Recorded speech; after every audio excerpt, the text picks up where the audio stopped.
Welcome, guys, to How the Frack We Got Here, a show that takes the news and events of the week and try to make sense out of it all. I'm your host, the most Will Buchanan, and on this show, we simply are all about the facts. There are plenty of news stations out there that simply want to do anything short but inform you. Here at How the Frack We Got Here, that's all we believe in. We go up to the left, we go up to the right, we go up to the middle of independence, we go after all sides because there's more than one side of a story to everything. And you need to know it all in order to actually formulate your own opinion. And that's what we try to do here at How the Frack We Got Here. Thanks for listening, and hold on. It's going to be fun. All right, guys. Today's date, August 20th, 2022, and this is How the Frack We Got Here. I'm host most Will Buchanan. How the Frack We Got Here. We do take the events of the week and try to make sense of it all. Before we do get started, guys, we do like to report on the news, although sometimes we do try to watch our language, but words do fly. At the same time, there may be things that might be shown that might be too intense for younger viewers, so viewer discretion is advised. Aside from that, welcome. So, 'tis the weekend, guys, and what do we have to get into? Well, the attack on education just never seems to let up, doesn't it? I mean, for the simple fact of the matter, we are seeing, if you guys were watching the midweek edition, that we just reported that since 2020, over 600,000 plus teachers have resigned from their positions. Gee, I mean, it can't be anything to do with all the crazy legalities and just removal of things, right? I mean, one would think, but let's look at the first story. Wisconsin Public School District is affirming bans on teachers displaying pride materials or identifying their pronouns in emails. There is a ban on teachers currently in Madison, Wisconsin, on displaying LGBTQ plus or pride materials in their classrooms or writing pronouns following a contentious board meeting in which parents and students criticized the policy. They said, quote unquote, this bans partisan politics, sectarian religious views, or selfish propaganda. We live in a world where politics are highlighted and it puts people in uncomfortable positions, quoted by their superintendent, by the superintendent that was in a July board meeting. This also prohibits teachers from banning other deemed potentially contentious, like "Make America Great Again" or "Black Lives Matter," which you gotta love that they threw that in there. That's gonna make everything feel better. We're banning everything. That's what they're doing, and it amazes me so. Where, if you're probably wondering, cross necklaces are still allowed because forget the fact that they're trying to ban certain things, and they've been doing that. I've been saying this for the longest time. Whenever you hear Black Lives Matter, what did you always hear? Well, all lives matter and blue lives matter, which the latter two was literally bullshit, but it was put in place to sit there and counteract something that is still a big issue in our country.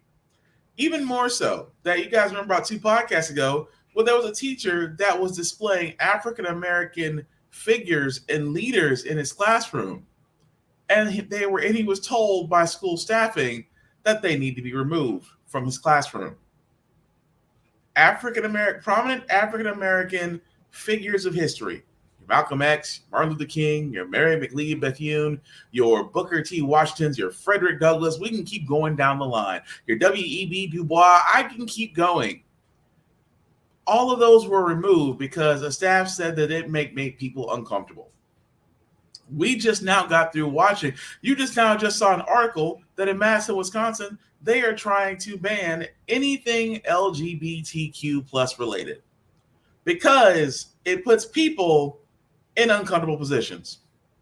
How? My thing is, how in the world does acknowledging different preferences out in the world make people uncomfortable? How? Oh, a person's LGBTQ plus. Okay, cool. I can still have a conversation with them. I can still have a meal with them. I can still play video games. I can still play cards. I can still have intellectual and intriguing conversations. Just because they are different than me, which is the whole crux, literally, of America's problem.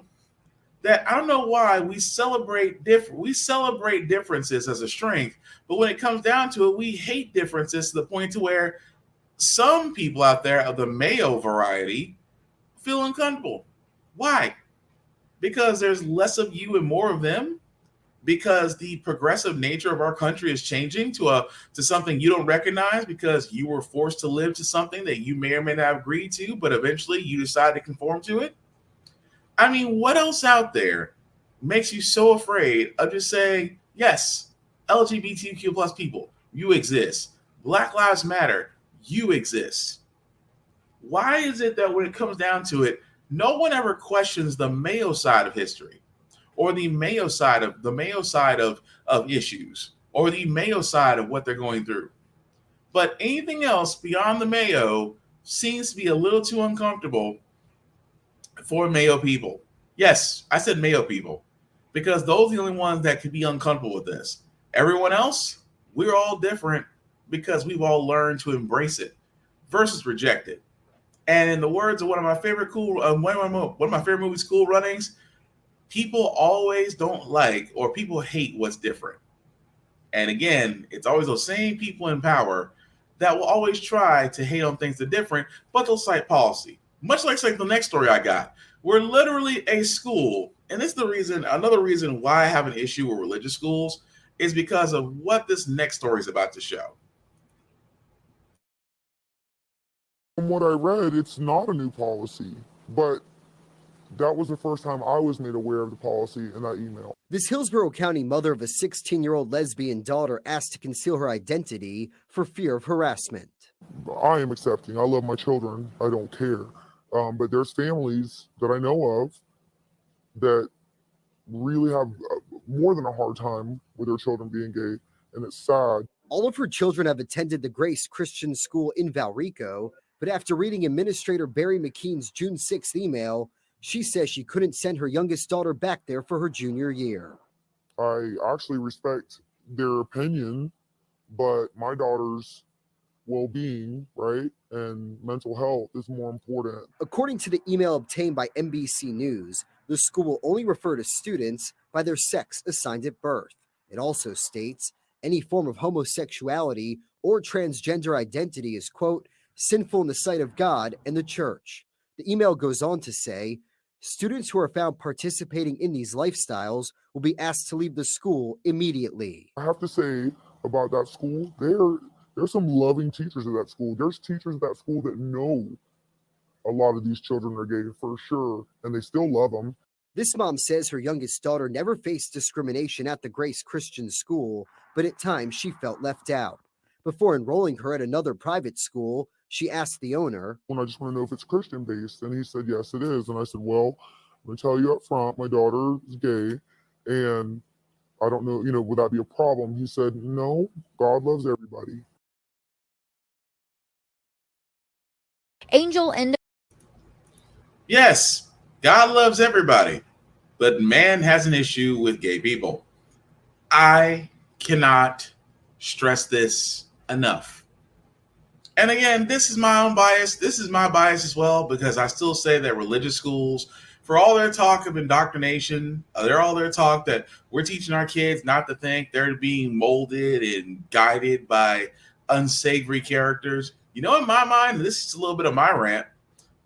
It's always been the Christian schools, I swear up and down, have indoctrinated more, have damaged more students than anybody else. Because amazingly so, in that story, that simply a school has sat there and said, oh, by the way, if you're LGBTQ plus, you're not wanted here. I mean, we love you, but our religion dictates that you're living a sinful life and therefore we can't have you around us. Do you understand how stupid that sounds? It's stupid because if you look at the nature of things, isn't everything all supposed to be about love and acceptance and understanding and, loving people that normally most people would pass on? That's always find it interesting about these schools. Love one another as long as you're not LGBTQ plus. We gotta have a line somewhere. It's even more so that you're pretty much telling a child.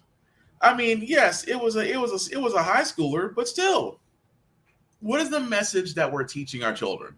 What is the message that we're teaching our children that how can we sit there and say above all else to accept everyone, but we draw a line because someone whose preferences, pronouns, and overall identity is different than us?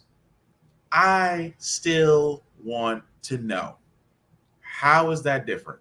Because in my mind, I'm going to be sitting there and I'm going to be going, what's the point? What's the point of having a school say you're going to accept everybody? Just say you accept everybody by the religion, which is the exact reason why I have an issue with religious schools. Because when it comes down to it, religion will always be before education. That's why I used to cringe. And actually, I still cringe. I still cringe whenever I see these Christian schools or academies. Anything that's always related. Not always had to be Christian. It could be a Catholic school or any other type of religious institution that's running a school. It has always made me cringe because in that world, it's not education first. It's education as an elective, but religion is an imperative. That has always, always, always bothered me. Because what are you saying? In this case, you're pretty much telling a child they can't join your school because they don't fit your Christian lifestyle. I'm sorry. That's utter bullshit. It is. And it's a reason why schools like that should not receive federal funding. They shouldn't. If you're gonna sit there and use your religion and talk politics or things from the pulpit, then you gotta pay the price of admission just like everybody else. But I feel terrible that young woman is literally deciding to make her choice in life, but her choice can't be accepted by others because, well, they follow a book that's been remixed so many times that P. Diddy should have a credit on it. Just saying. But you know what also is crazy? The fact that not only is the fact that this is being introduced in actual private schools and academies. You guys remember this whole thing? Remember the some of y'all still remember the Pledge of Allegiance, you know, I pledge allegiance to this flag for the United States of America, to the republic which it stands, one nation under God, which, by the way, one nation under God wasn't added until the 60s, by the way. But here's the crazy part about that, because a lot of people still believe that we are founded on not only that we are founded under God, but founded under Christian nation. Both things are incorrect. Both things, I mean, even in God we trust, money wasn't added until the late 70s. In God we trust was not on currency until the late 70s. In God we trust, as far as the Pledge of Allegiance, wasn't added to the mid 60s. So no, we weren't founded by a Christian. We weren't founded under God by a Christian nation. We were actually founded by Christian slaves, hustlers, thieves, and killers.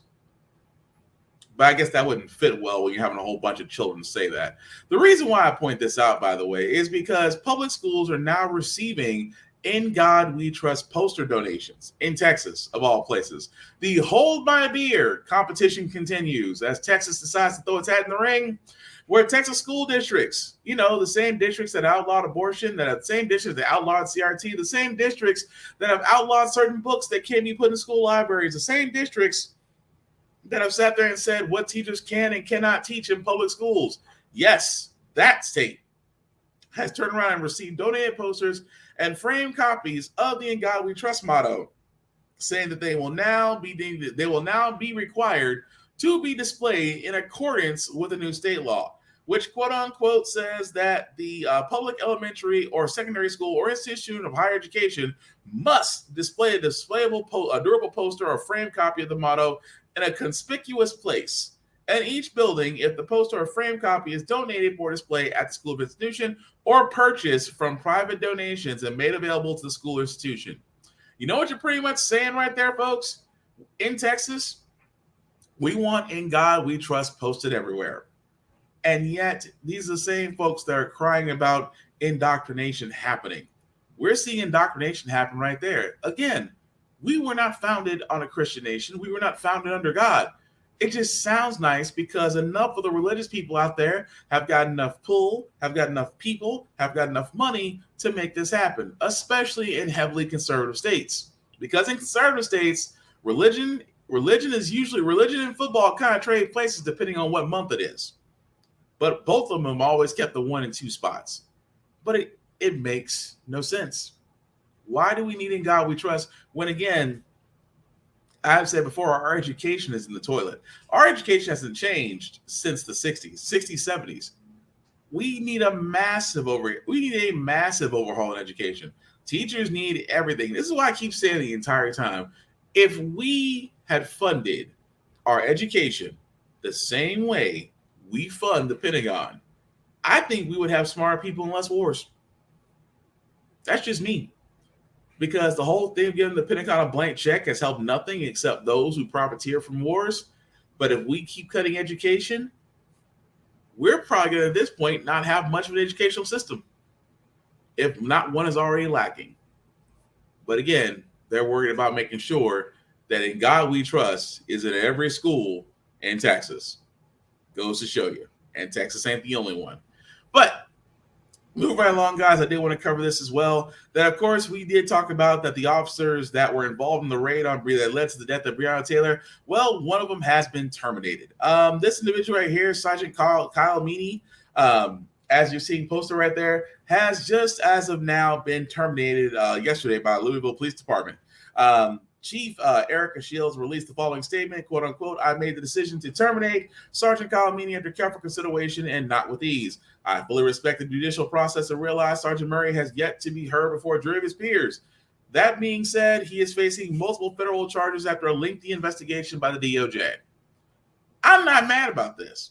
I still think that, again, the fact that the DOJ has to jump in and literally do the job of the Louisville Police Department, have to come in and do the job of the DA, Daniel Cameron, who, by the way, still swears he did the right thing. Not the fact that he already played a part of the raccoon community because he's played to Mitch McConnell, not because of the fact that the Louisville PD actually covered up the entire raid from Jump Street.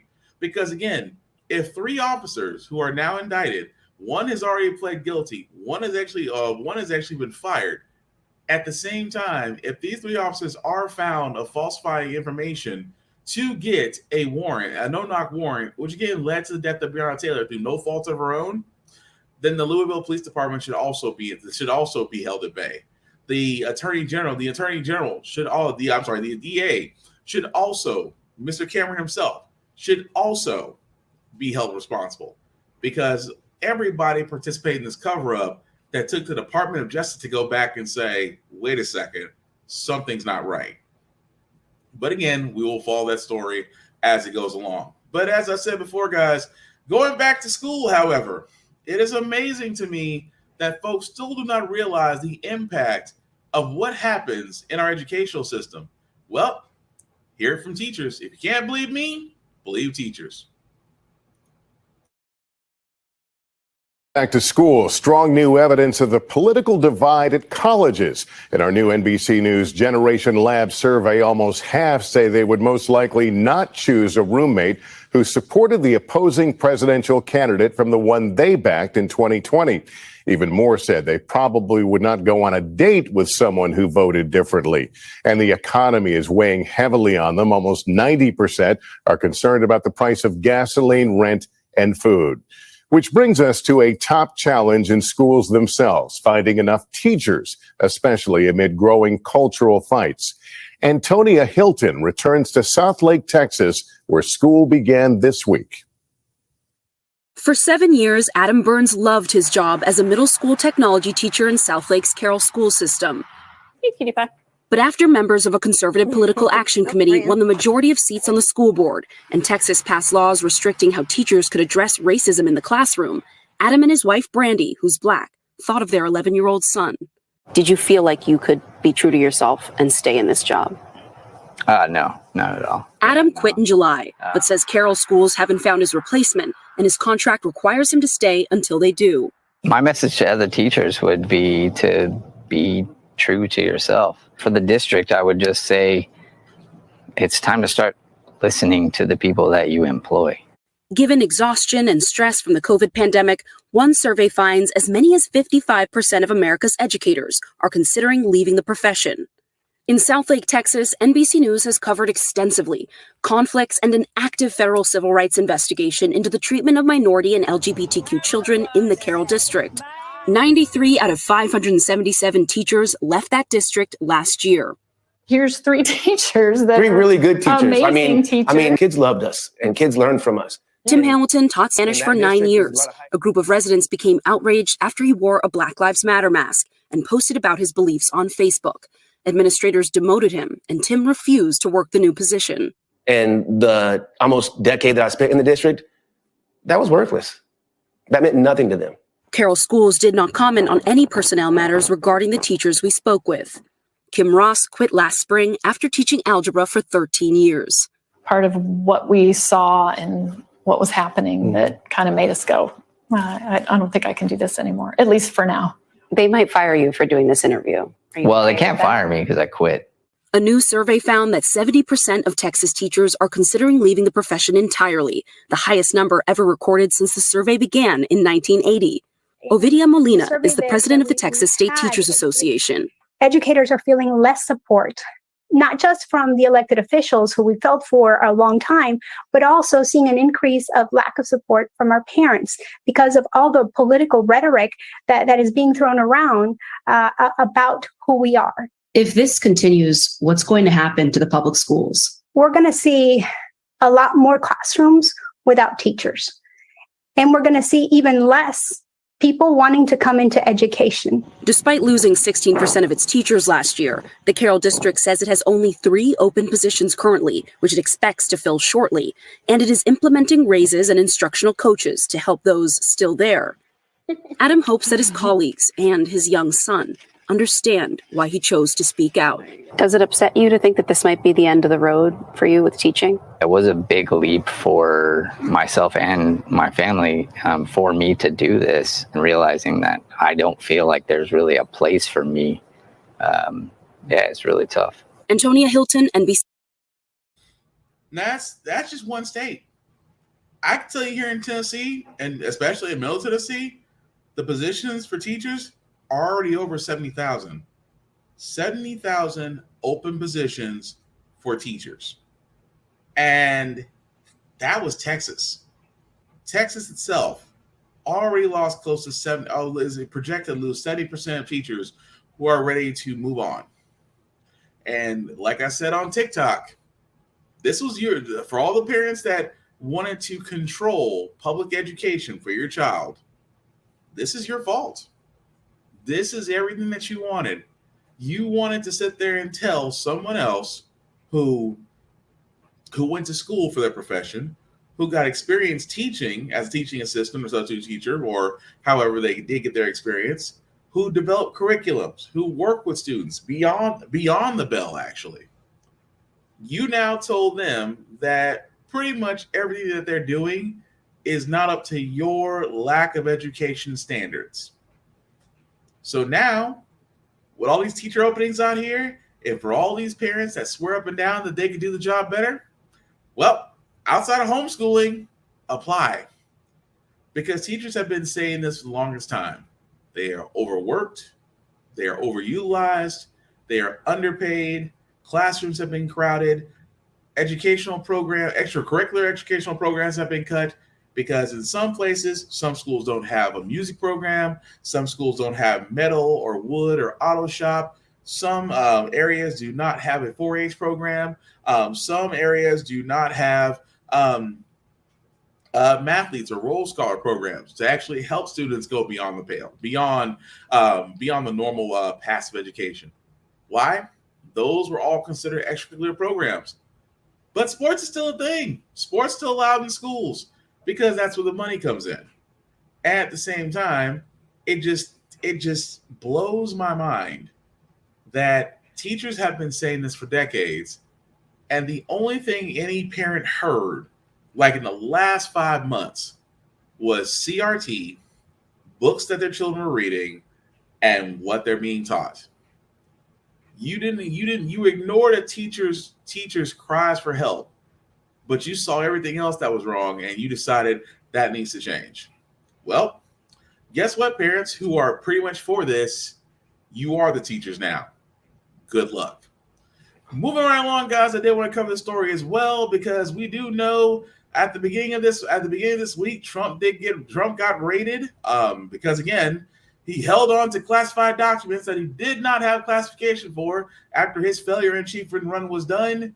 However, the plot thickens, because not only does Trump swear that he is threatening something, well, now he's only saying it, but his lawyers aren't saying it.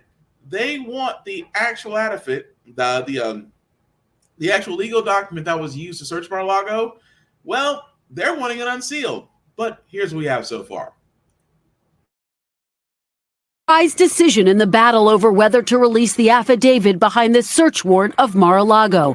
A Florida judge telling the government to prepare a redacted version of the affidavit it used to justify the search, saying there are portions that can be unsealed, giving the government a week to make redactions to the document. Attorneys for media companies, including NBC News, argue the affidavit should be unsealed, saying not since the Nixon administration had the federal government wielded its power to seize records from a former president in such a public fashion. It is not the government's job to tell the public what is meaningful in terms of the release of its own information. But the DOJ forcefully disagreed, saying the investigation is still in its early stages, adding the government is very concerned about the safety of the witnesses in the case whose identities could be compromised if the affidavit is unsealed.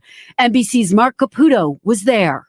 What was it like to actually be inside the courtroom today? You didn't know it was a former president. You would have thought it was a mob boss, because what they're talking about is obstruction of justice. They're talking about how witnesses are threatened and how obstruction of justice could occur if more information is released. Mr. Trump's lawyers did not make any arguments for or against unsealing the affidavit, but the former president has publicly called for the documents to be unsealed. And today, a Trump spokesperson tweeted, "No redaction should be necessary, and the whole affidavit should be released." As for the documents that were taken from Mar-a-Lago, two law enforcement officials tell NBC News more than a week after the search, agents are still sifting through the large haul of 27 boxes containing 11 sets of classified information. For his part today, Mr. Trump released a link to a memo he sent in 2021 where he purportedly declassified some material. But legal experts say that's irrelevant to the potential crimes prosecutors are investigating. Adding urgency, a source familiar with the matter tells NBC News, inside Trump world, there are discussions about whether to release surveillance video of the search. Eric Trump was asked earlier this week if the footage would be released. Absolutely, Sean, at the right time. Meanwhile, in New York today, Alan Weisselberg, the former chief financial officer of the Trump Organization, pleaded guilty to tax fraud charges, admitting he took $1.7 million in untaxed perks, including free rent, school tuition, and multiple Mercedes automobiles. Weisselberg agreed to pay nearly $2 million in taxes and fines and serve 5 months in jail. As a part of the plea deal, Weisselberg is expected to provide information about those business dealings, but not about his former boss. Kristen, if we can circle back to the search of Mar-a-Lago, the Justice Department has some real concerns about the potential release of surveillance video of the search. That's right, Lester. A senior DOJ official says they are extremely concerned about the safety of agents whose faces might be exposed by this video, calling the danger real. Still, a source familiar with the former president's deliberations tells me the decision is not imminent. All right, so a lot to unpack there. Number one, the affidavit. I never can say that word. The affidavit being released. I mean, what do you need to know? Trump took classified information he was not allowed to have outside the White House once his failure in chief run is over. That's it. But I'm not to disagree. Not to disagree with the news. The public does have the right to know. But what do you want to know? He took sensitive information on our enemies, on our allies. Did he take possible weapons or nuclear information that he shouldn't know, that he shouldn't have outside the White House? You got to remember, when you're president of the United States, you got access to a lot of stuff that 9 times out of 10, you should not be saying to the public. So I'm just like, if he got caught with it, then good. Do your job. See what he took. Did it violate the Espionage Act? And if it did, charge him accordingly. All I need to know is, did he have classified documents? Yes. Were they found in Mar-a-Lago? Yes. Open and shut case, Johnson. That's the way I feel about it. But I could also see it from the other side. I can see that we need to see what he took. Even though Trump himself tried to sit there and say when he was failure in chief, I declassified this, so therefore I could take it. You would think the whole time Trump was in office, somebody on constitutional law would have told him what he can and cannot do as president. Just because the president turns around and sits there and says, I declassify this, does not make it declassified. There's a whole process on making a top secret document declassified. Because you don't think about declassified documents, 9 times out of 10 they're redacted. I mean, the black lines that you see through, that's redacted. That lets you know that there was sensitive information that you cannot see because you may not have the clearance for, or it's going to be released to the public. That's a declassified document. Saying that I hereby declassify it, no, it doesn't work that way. And again, the whole thing about the surveillance footage. What is he going to show? The FBI raided your home. They did every procedure right. Merrick Garland gave the approval. They did notify the governor of Florida because they have to, and Secret Service was notified before the FBI showed up and coordinated with them. What possibly could you show on that footage that we're not going to see? That you want to show FBI agents? Because that's Trump's MO. Trump's MO, aside from just being a bully, he literally points out people. And just like the journalist said, what other reason could it be for him releasing that footage? Because that footage may show FBI agents' faces. We just got through just this past Wednesday talking about law enforcement is now being targeted by Trump loyalists. There was a guy in full body armor that tried to assault an FBI building. He was taken. FBI offices around the U.S. are now being fortified. Why? Because the same group of people that said Blue Lives Matter and hold the blue line are now the same ones that are attacking law enforcement. And again, Trump is enjoying inciting the violence. He enjoyed on January 6th. I guarantee above all else, he's enjoying a little rebel faction going on that'll do everything that they can do to get him back to where he once was. Because you don't think he doesn't want to be failure in chief a second time? You are out your mind. But also at the same time, his CFO just got hit with tax fraud. I don't know about you guys, but anybody in Trump's administration, maybe outside of 3 people, I think outside of 3 people's administration, everybody else has went down in flames on indictments, on arrest, and jail time. And his CFO of his Trump organization just now got hit with tax fraud. $2 million in fines and 5 months in prison. Slap on the wrist. Because Lord knows he's probably sitting on a pile of money. But that just goes to show you. The guy who says, I only pick the best people. I only pick the smartest people. I'm the smartest guy I know, so I pick smart people. Every individual he has picked has been fired, has resigned, or arrested. Outside of maybe Sleepy Carl. Probably Sleepy Ben. Ben Carlson is probably the only guy outside of Mike Pence that maybe left that failure in chief administrations unscathed. Maybe. Still waiting. But again, I keep pointing this out every freaking chance I get. That's the simple fact of the matter, folks. There is a lot of, wherever there's smoke, there is a crap load. Employees in Memphis who were there is a crap load of fire. And I keep bringing this up that when it comes to Trump, look for the smoke. But the whole thing about him trying to make a big stink about, when I show this video, it's going to show a lot. No. You want to put the FBI agents on blast so they now become targets. Because there's enough of your folks out there who are unhinged who will go after the FBI. And again, they're disrupt. As long as they can disrupt for you, you love, and Trump does. Don't get it twisted. His admiration is dipped in violence. That's the truth. But some business news, guys, before we move on to our feel-good segments of the week. I did want to talk about this one because I just want to know if you guys remember this story about Starbucks. And, Starbucks and their weird conditions about stores that are trying to unionize. Starbucks tonight firing several employees in Memphis who were seeking to unionize their store. The location, one of dozens nationwide where workers have filed to unionize since December.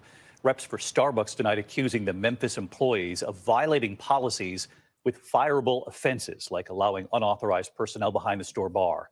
The union seeking to organize, accusing the company tonight of retaliation. Yeah, remember that story where they were trying to unionize, and just like every corporation, they can't quote unquote retaliate. So they hire public firms. They bring in their executives to play watchdogs, to check their cameras, to see what these employees are doing. They're trying to find something on them. So therefore, once they go ahead and do it, they can sit there and say, you know what? You're fired. Not because you're trying to start a union. It's because of the simple fact of the matter, guys, that you are basically a thorn in our side because Starbucks does not want a union. Corporations as a whole do not want unions. Well, the reason why I played that video, because as of a little bit earlier today, those very same people that were fired, those 7 employees in Memphis, well, they actually got reinstated. It was actually determined by the U.S. District Judge that agreed with the National Labor Relations Board that asked the court to intervene, said Starbucks violated labor law by interfering in workers' right to organize. So again, they actually are going to get their jobs back. It requires Starbucks to offer to reinstate the employees within 5 days. They'll also be required to post a court order in the Memphis store. Of course, Starbucks said, we disagree and we'll appeal. But it's always, to me, it's always been so weird. It has been so weird because it is amazing to me how many times people keep saying, oh, well, you don't need unions. Corporations say it all the time. Rich CEOs say it all the time. You don't need unions because we give you all this. Amazon is the biggest perpetrator of it. Why do you need a union? We pay you the most in your state. We give you benefits on the day one. We give you PTO. We give you reimbursements. Why do you need to unionize? We give you everything that you want. Bullshit. I have said it once. I'll say it again. Unions work because unions as a whole hold corporations accountable. I hate to break it to you, no matter how badass that you think you are, no how smart you are, or how bold or brazen, and the fact that you'll speak out in your company. I don't care how great that you may think you are. You're just one person. Corporations can easily ignore one person. Corporations cannot ignore large numbers. They can't. I mean, just this week, there was a walkout in Amazon in San Bernardino, California. Folks walked off a distribution center there claiming that was really unworkable conditions in the heat. Unheat, not enough water, not enough breaks to go do what they need to do, because Amazon is all about that algorithm. I can never say that word, algorithm. Amazon is always about that algorithm. So, again, imagine if Amazon had a union. Would that change the way you get your shipping? Yeah. But would workers be a lot better off? Yes. I will gladly sacrifice my one-day rush to make sure that the people that work under Amazon get what they need, because that's all workers want. All workers want is to be able to work comfortably and not kill themselves, pee on themselves, or at worst, do damage to their health just to keep a corporation, $1 billion with a B corporation, still running. So again, Starbucks, we're on the cusp. So again, I keep on saying, guys, unions work. If there's not a union, you can always unionize. There's always room for unions, because without them, there's a lot of things we wouldn't have. In this case, not the corporation's attention, because again, corporations will ignore one person. They don't ignore large numbers. But speaking of numbers that I wish that Governor DeSantis has right now, before we get to our last business story, this is a weird one. Remember electoral fraud? I know the word almost sounds ancient. We haven't said electoral fraud since the last election. Well, remember a while back, Governor DeSantis actually set up an election police force? I know it's about as dumb as Space Force. It's about as dumb as the Space Force, but unfortunately, both are real things. He just announced, since its inception that he created sometime last year, that they're going to make a whopping arrest of 20 people. created the first ever Office of Election Crimes and Security Office in state government. And the purpose of that was to investigate things like voter fraud and other violations of election law. The state of Florida has charged and is in the process of arresting 20 individuals across the state for voter fraud. These folks voted illegally in this case, and there's going to be other grounds for other prosecutions in the future. They are disqualified from voting because they've been convicted of either murder or sexual assault, and they do not have the right to vote. They have been disenfranchised under Florida law, and Amendment 4 that passed specifically included people that have been convicted of sexual assault and homicide from being able to have an automatic restoration of their voting rights. Again, 20 people. Remember, they said that they would find, remember when conservatives sat there and said they would find massive amounts of voter fraud, that voter fraud had to be everywhere, that dead people somehow voted, that people got to vote twice, that they were messing with the ballots, that they were doing this and doing that. We're going to find it. And by the way, Trump won Florida by a landslide, if you're wondering, if you remember. 20 people.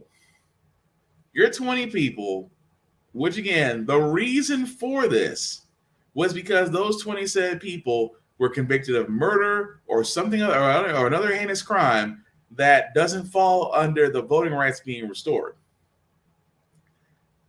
Okay, 20 people. I just feel like that's a lot of overkill to go after 20 people, because 20 votes is not even a drop in the bucket in Florida.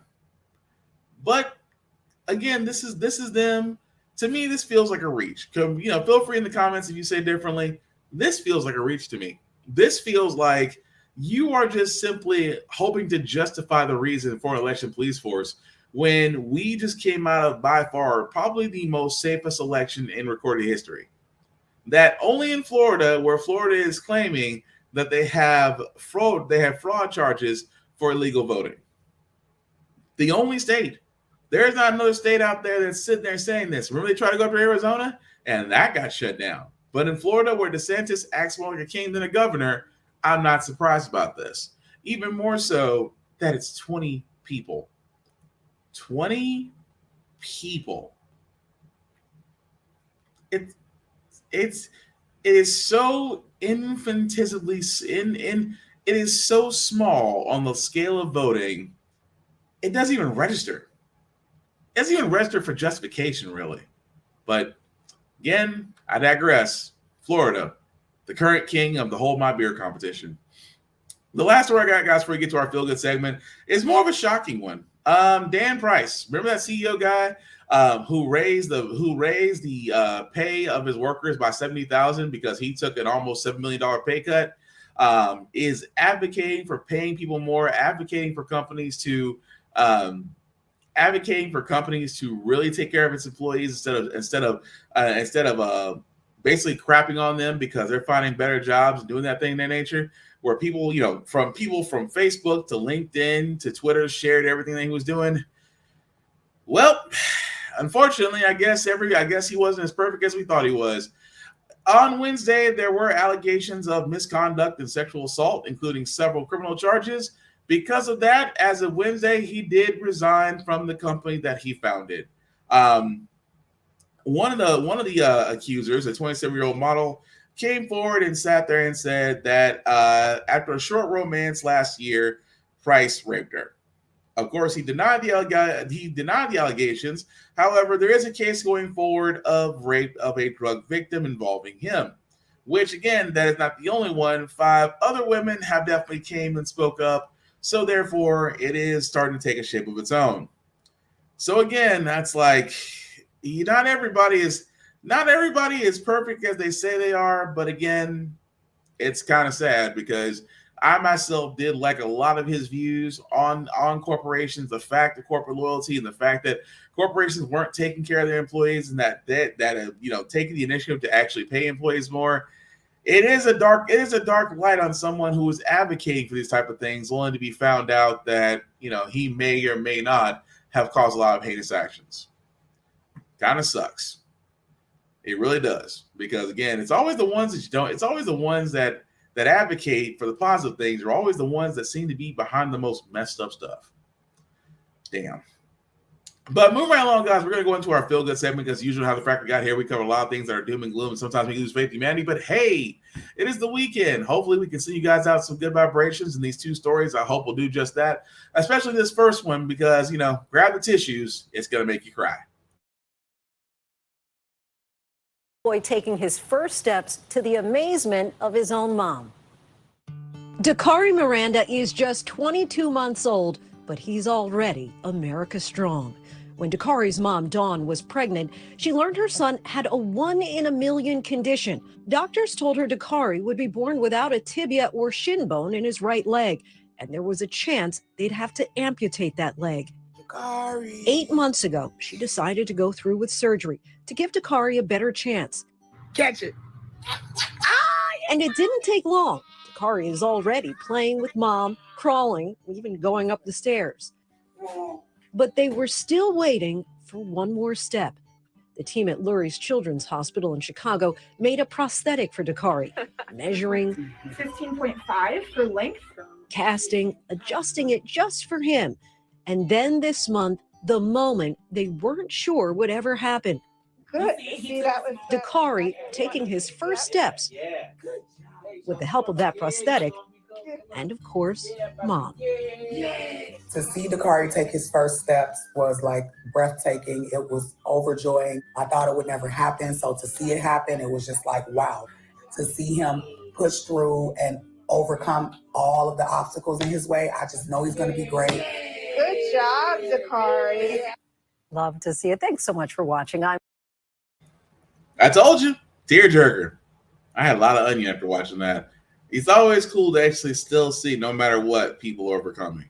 And the next story I got, guys, again, it's just that I don't think stories like this get played enough. But definitely these young men need to be honored for what they did to actually help a stranded motorist. Check it out. To a daring rescue in Georgia, a group of high school football players rushing to save a woman who was trapped inside her car after a serious crash. Will Reed with more on that for us. Good morning, Will. Good morning, Robin. To succeed in football, you need teamwork, a not insignificant amount of courage, and you have to move fast.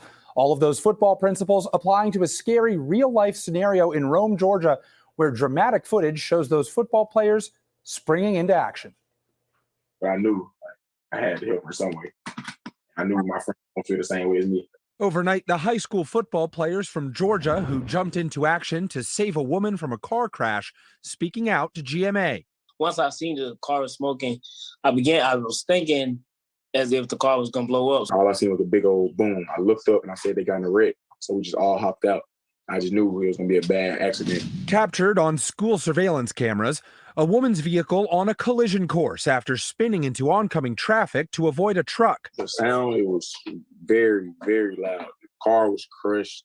There was glass everywhere. The boys racing to respond. The crash right across the street from their school as they were on their way in. She just repeated saying, help me, help me. Math teacher Luis Goya was right there too and dialed 911, describing how bad it was and letting them know about the heroic teens who stepped in. In panic mode, she was desperate. You can see in the eyes because, the whole accident and the smoke coming out in front of her, of the hood. But then you see these angels. The boys say they did what they had to do and just hope the woman in the crash will be all right. Reportedly, the woman in the crash was taken to the hospital with cuts and scrapes, but authorities believe she will be okay, thanks in large part to those football heroes, guys. And I just want to get that deserves right there. See, it doesn't, those things like that really don't get shown a lot. And that to me was one of those things that need to be shown, that it was selfless, just to make sure the other person was okay and they hopped in. Those boys definitely need to be honored. But that's going to do it for this podcast, guys. So before I get out of here, I do want to say thank you for everybody that watched, that liked, that let people know this was on. I certainly appreciate that. Before I do get out of here, guys, definitely some shameless plugging as I usually do. Shout out to my buddy Vaughn, Big VZA Dot, where you can find him. Maybe Vaughn Westwood on Facebook, Big VZA Dot on all socials. He's definitely back to making beats, so definitely check him out. See about beats that you like. He usually puts beats up for free. And if there's a beat that you want to buy from him, definitely let him know. Could be more than happy because he is definitely back in rare form. And I always say I always love to see people in their element and their talents. And that man is definitely in his bag. So definitely check him out. Of course, with me, guys, on all socials, you can find me, BlackFox447. I usually post a lot of things about movies, television, video games I review, and also gym stuff because I do a couple push-ups. At the same time, guys, I'm all about positivity, pushing people forward, and just really hoping for people to really change the way, especially decency. I'm not asking to be good Samaritans. I'm just saying we could be a lot kinder to each other. Every one of us is going through a battle that nobody knows about. But if you just check on people that you know about, that you care about, let them know how you do it, how you make sure they're okay, you can do a lot more than just, be that moment where they can be caring, could possibly save a life. And also, it takes zero energy to be nice. It takes everything in you to be a dick. So don't be a dick. Simple as that. Of course, you see the links at the bottom. Let me make that just a little bit bigger. If you copy and paste that into your browser, we'll take you to my link tree that has the YouTube and Facebook groups for all my podcasts. How the Frack got here, get bit, of course, Self on this podcast. Definitely check them out. Like, share, and subscribe, guys, as we're just trying to make these shows bigger. And like I said, it's things I like to enjoy. And also, all the stuff that we discussed here, if you have difference of opinions, if you think that there's nothing wrong with that, I want you to let me know. I want to keep that conversation going. My whole mission here is to get people involved, to get them informed and move them forward. If I'm doing that, then my purpose is fulfilled. But the last thing I'll say about how the Frack got here, it's all about staying informed. We are not trying to reinvent the wheel. We are simply giving you all the information allow you to make up your own mind for yourself, but we provide a logical perspective that goes along with it. We do a lot better in society once we're informed. We're progressive. We move forward. We try to right the wrongs of our past by making decisions now that we should have done back then, like, again, electing our first Black woman to the Supreme Court, electing our first Black woman to the Federal Board of Governors, electing our first Black 4-star general in the U.S. Army. When we don't learn from history, we are doomed to repeat it. That's why we keep asking ourselves, why does everything go up by your paycheck? Why are we electing different politicians but still the same old game in Congress? And most importantly, how the Frack we got here. Thank you all for watching, guys. Please take